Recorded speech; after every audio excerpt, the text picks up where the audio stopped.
Tim, what's that? These are what you call window cranks, aka vice grips.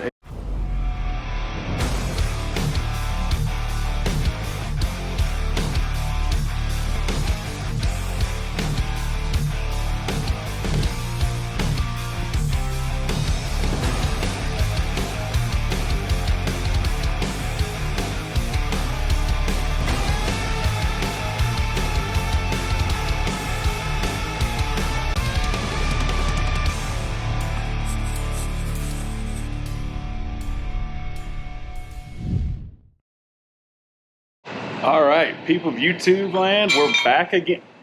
We're back again on the F100 project. First off, I want to say thank you for everyone that subscribed and liked and really drove the last F100 video kind of crazy. It was awesome. Let's do that again. So here it is.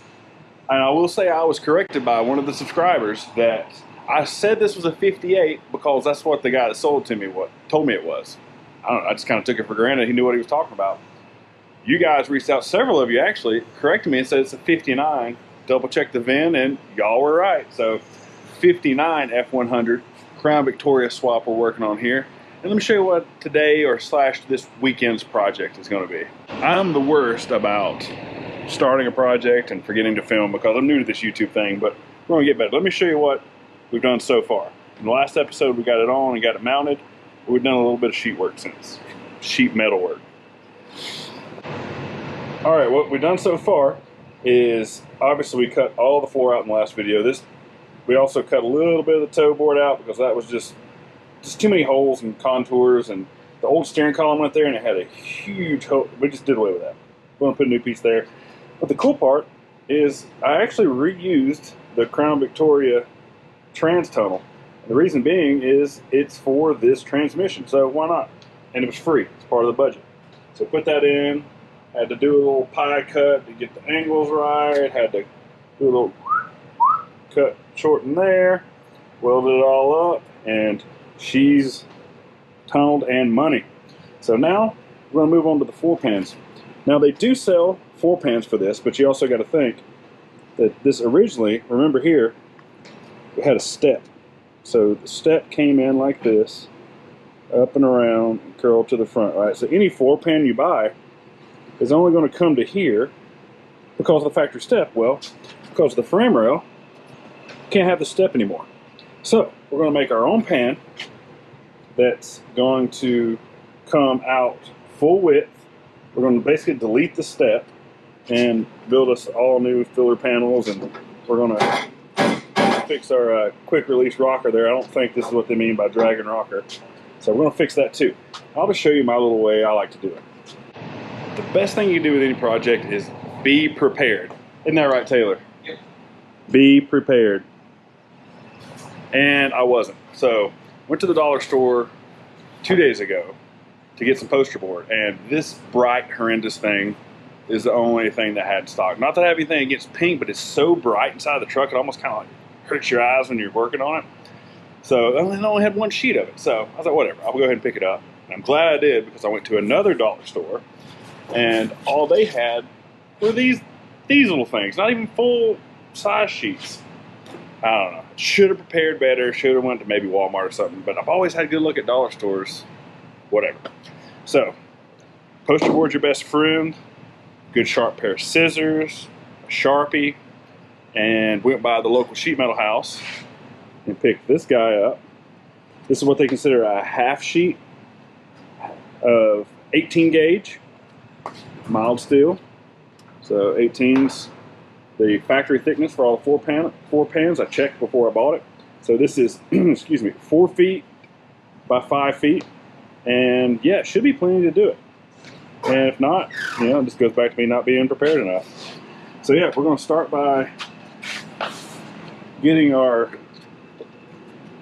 poster board, and what do you know? You can actually just throw this in here. And when you buy it, it comes in the correct shape. Not really. I got started on this beforehand. I told y'all, I get wrapped up in working and forget to YouTube sometime, but yeah, we're gonna get better on that. So here we go. I'll show you a little bit how we do it. We'll some masking tape and play around, and we'll get our first side floor pan kind of laid out, and hopefully this will mirror over to the other side, but we'll see.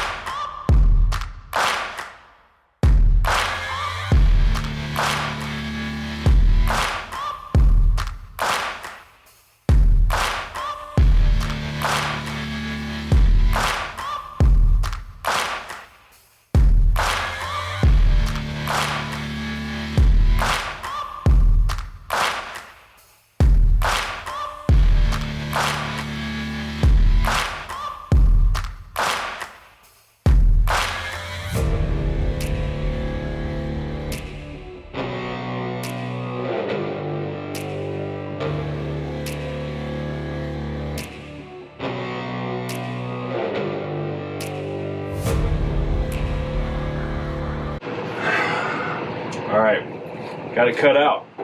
So, a couple things to note I did in the video there. You see me wipe it down with brake parts cleaner. All this metal has an oil over it to keep it from rusting, and the Sharpies don't work real well with it, and we're gonna eventually coat this anyway, so I'll just go ahead and get all the oils and stuff off of it to begin with.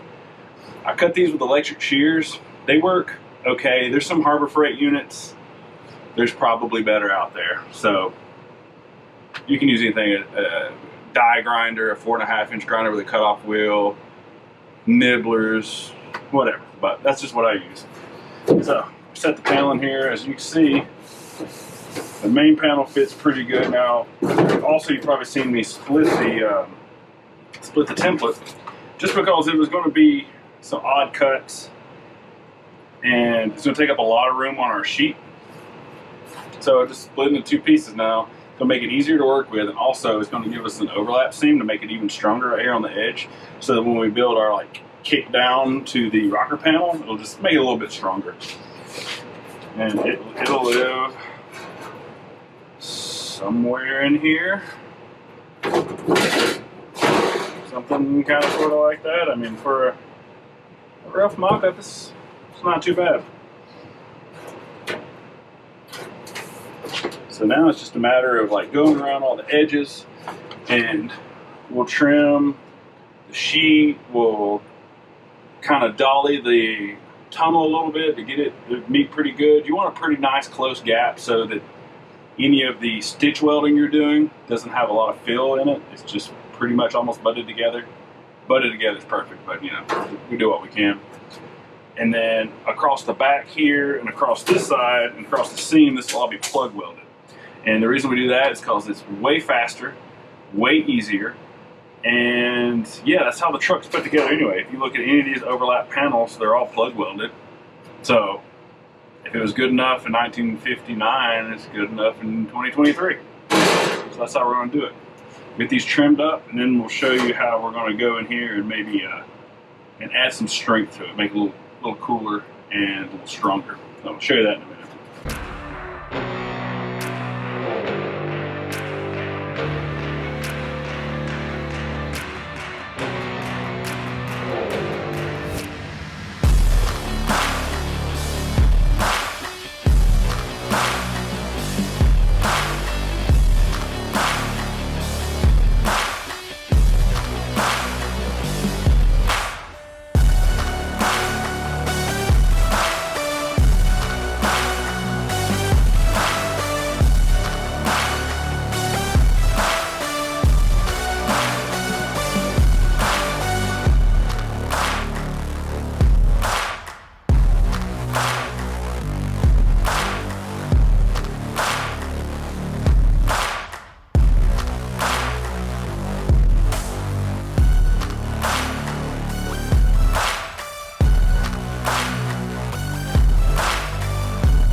Got the floor pan cut out, and what I did while it was still sitting in the truck is I went ahead and traced where the floor braces are going to be, The reason I do this is it'll give me an idea of where I need to put the spot welds. So obviously we're going to perimeter weld this, but we're going to plug weld the actual cross members themselves just like the way it was stock. And also, this gives me an idea of where to and not to roll the beads. So if you have never seen bead rolling, you're about to. It's a way to add strength and rigidity to the metal, as well as a pretty cool look. Makes it look like you actually give a crap about what you're working on. So this side is the bottom, obviously, because I traced the braces. And this side is the top. So our cameraman Taylor suggested we do diagonal. Now you can do diagonals, X's, crosses, whatever you want, but diagonal did sound good. So we're just going to kind of kamikaze it. We're just going to kind of figure it out as we go. You don't want to lay a bead all the way to the edge because you don't want to have to like dolly the end of it where it won't lay flat. And also it has the tendency, if you roll it to the edge, to slightly distort it. So I'm just going straight kamikaze with my framing square here to our first line. It's just going to be random diagonal, and we'll figure out our spacing, which will be, we're going to call our spacing 5 inches because why not? So give us a couple 5-inch marks.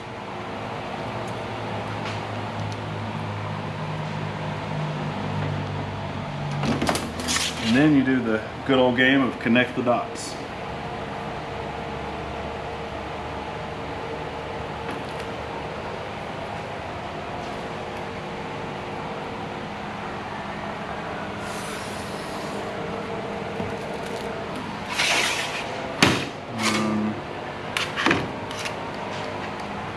We might do one over here just to irk Taylor because he has to run the bead roller for us.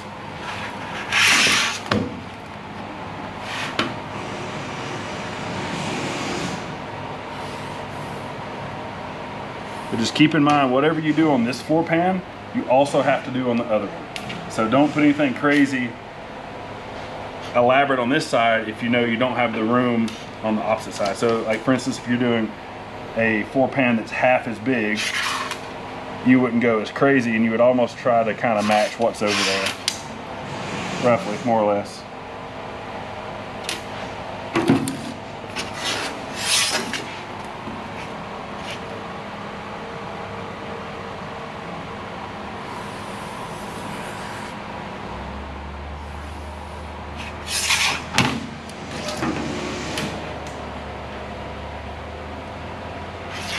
And this is completely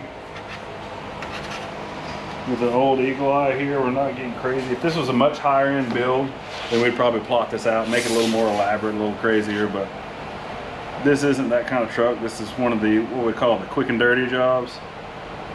Just knock it out.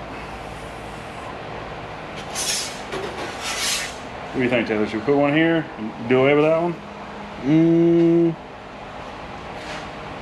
That'd be 4 in the middle. Probably good, right? Yeah, I'd say 4 in the middle is fine. Yeah.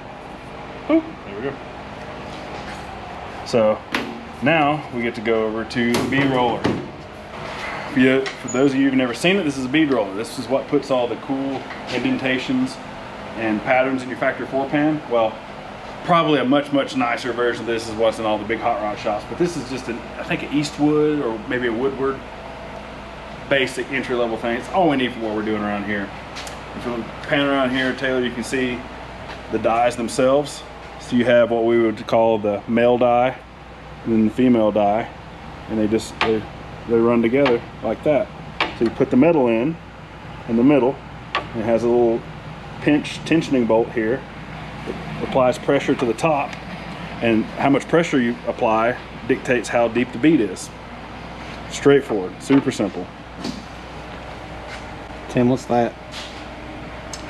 These are what you call window cranks, aka vice grips, aka things. Ghetto handle? Yeah, because you have a ghetto handle. It's fine.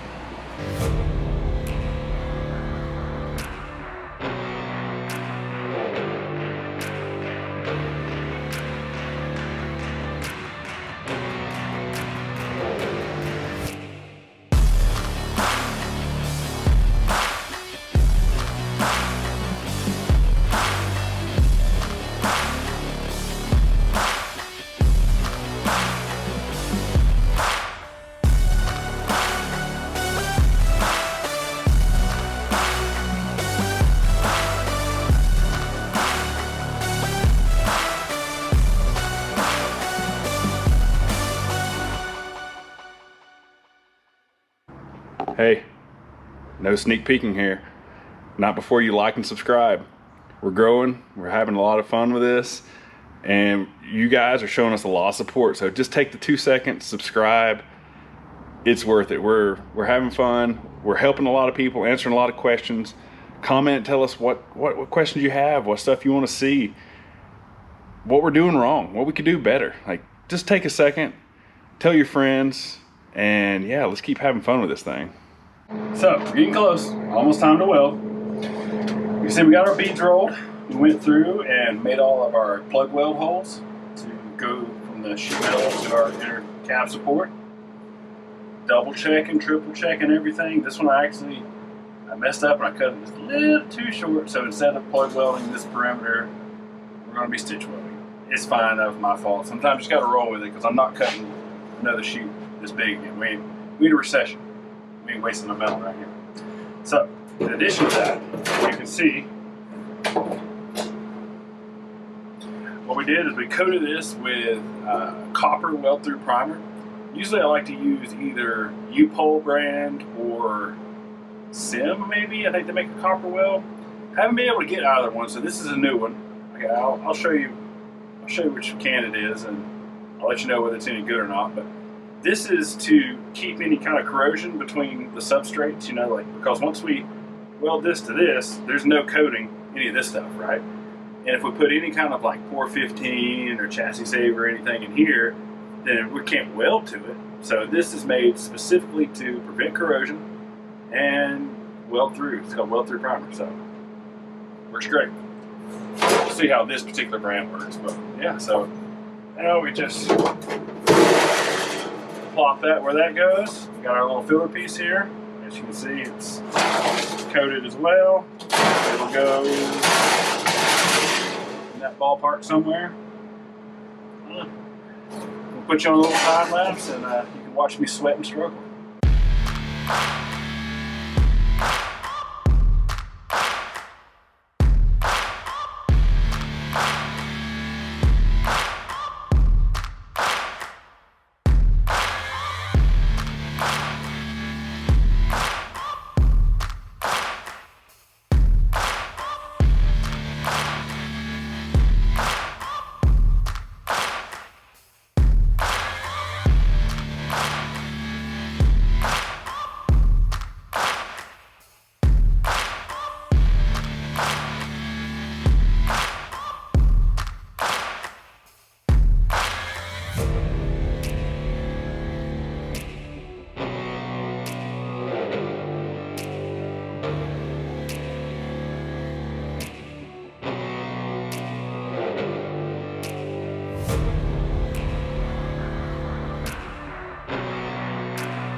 All right, let me catch you guys up. Left off on the passenger side floorboard and got a little more work done after we talked last.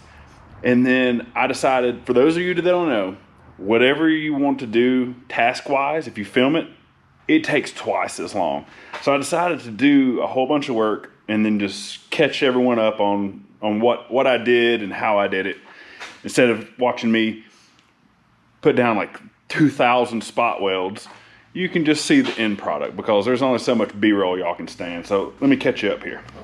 So yeah, we left off. You saw all the spot welding, plug welding we did there. Obviously we got the transmission cross member and tunnel, which is covered by the seats, just set in here for, oh, a little sneak peek of what else we got done. We'll get to that in a second. Got all this in, had to build new floor drop downs, whatever you want to call this. Did a little bead roll X because, I don't know, it added some character. We reused the outer rocker, built a new step, if you will. I mean, there's not, I mean, I think it's like 2 3/8 at the back and it tapers to like a little over 3 in the front. So not really much of a step anymore, but got that done. That's all tied in with the A-pillar now. Obviously, the rest of the step is deleted here with this little filler panel. Turned out pretty cool. Everything's nice and strong. Went ahead and fixed the cab corner here because it just looked terrible. Got that, luckily only the very bottom edge, so I just put a little piece of metal, just kind of just rough body work that back in. We're not going for perfection on this, we're going for good enough because it's just going to be like spray can patina matched. It'll be fine. And while we were on this side, it also had a little rust above the door. Cut that out, body worked that once again. Spray can patina that with some satin clear coat. Had 2 major holes in the bottom of the doors, but you know, like, this is a patina driver, but I just couldn't leave that, so went ahead and fixed those. We'll blend those in. I'll show you a whole video on how we're going to blend that in. All right, for the driver side, obviously same. You can kind of see the patterns converge, if you will, I guess.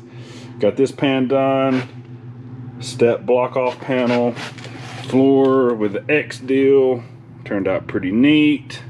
That this side was much more extensive. I had to put in more of this, and half of this rocker was bad, and the cab corner was bad down here. So what I ended up doing is I actually had an old Apache cab corner that I cut up, and oddly enough it's pretty dang close. Had to go back and slice this and move all this because apparently this thing took a big hit this way at one point in its life, and this whole cab corner was like rolled back. So got all that fixed up. Still need to do a little more finish grinding, but it's getting kind of late and I'm getting kind of hungry, so left that like it was. Now, moving up here, we replaced the toe board. It had a little bit of rust at the bottom, but it had a huge hole where the factory steering column went through, and a bunch of other weird holes and contours that weren't going to be very fun to replicate. So just went ahead and just cut that whole section out, put a new piece in, bead rolled. Obviously, yeah, just make it a little easier. It had to be, part of it had to be replaced anyway, and the big hole had to be filled up, so let's just cut the whole panel out and just make it a little easier. Still got to put some coating on the floor and seam seal it, but it's all pretty much finish welded. And another big part we can see here, obviously, now we have a steering wheel that actually works. I'm going to go over real quick on what we did here, and you can see it's got, I mean, the steering position's money. We're going to reuse the straight shift. Obviously none of this is hooked up, but we're going to reuse the straight shift shifter for the automatic shifter. It's going to be neat. Went in here. Now this bracket isn't finished. This is mainly just like a mock-up right now, but it had this huge bracket that came way off the bottom. Excuse my bloody knuckle, you can tell I've actually been working today. This bracket sat like 4 inches below here, and the column was at this weird steep angle to the dash to go down to the factory steering box. Well, I took that bracket, moved it up inside of here. The factory bracket that went from the firewall to the dash, spliced into it. Like I said, I got to redo that. This is just kind of to hold it in place, but it's sturdy now. Put that there. Took the old fuel cell straps that were behind the seat, used those for some brackets and reinforcement in there. You can kind of see one goes from a bolt hole that I reused, and it goes down to the column. There's one that goes from over here back around to the dash. I mean, it's solid as a steering column could be. And also, just took another piece of the fuel tank strap, a couple holes, welded the column here, boop. Yeah, and so down here is where it got really tricky. So what we did is the Crown Victoria, so you get from the other side here so you can see a little better, I think. The Crown Victoria, where it comes through the wall, has this, I don't know, proprietary, if I can use my words correctly, like grommet with this thing here that helps as an isolator and it helps hold it. So I cut that out of the firewall. It was at the wrong angle because the Crown Vic firewall was at a 45-ish. This firewall obviously is flat. So I cut the Crown Vic piece out, made some triangles for the side, a little piece from the bottom, spaced it up 2 3/4 in case anyone cares. And I was able to reuse the stock steering shaft and universal joint from that side all the way up to here. And this is like a slip fit. You can see this guy right here. He's a slipper. And I cut that off, took the other side of the slip fit, cut it off, and that got us up here to this top side unit. Golly, words are tough today. Universal joint. So if you remember, the stock column on the truck went all the way down to the box. So what we did is we cut the column off, and hopefully I can insert a screenshot here. This is the bearing I found. So the inside of the column, 2 3/8, excuse me, 1 3/8, the ID, and then the steering shaft going through it was 3/4 OD. Well, I happened to find this bearing in Napa for like $4.99 or something. I was able to put that in there, cut off the top side of that, weld it on, and it acts as a steering stop so it won't back out. And now we have functioning steering.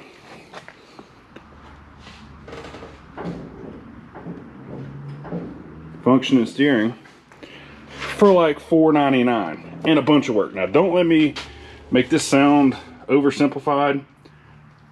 I have like 5 hours in this because this is my first time ever doing it. Now there is some really good, like CPP makes a kit, but it's $180 for this kit, and yeah, that's going to eat into our budget. So it's just got this $4.99 bearing, and you know, and put $500 worth of labor into it, and we made it work. It's, you know, it works. So still got a lot of stuff to do. This is going to wrap up all the fab work for today. I'm about to go on vacation for a few.